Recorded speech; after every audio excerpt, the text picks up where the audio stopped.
Tak, abych vás uvedla do situace. Dneska je pondělí, tuším, že nějakého 8. března 2010. Místo Sabadell 30 minut vlakem od Plaça de Catalunya, což je centrovatý Barcelony. A teď počasí venku. To, co vidíte, není nic jiného než opravdový sníh. Typuju to na takový dobrý 3 centiáky.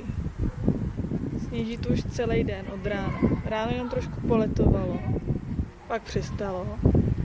A Laura říkala prý, to už je pro dnešek všechno. Jo, a tady vidíte.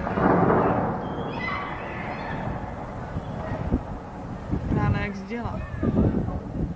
Že by to byl hrom, to prapodivu. Ale proč ne? Konec konců je jaro. Skoro.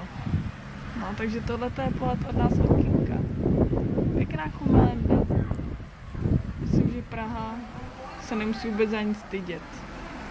Vůbec za nic.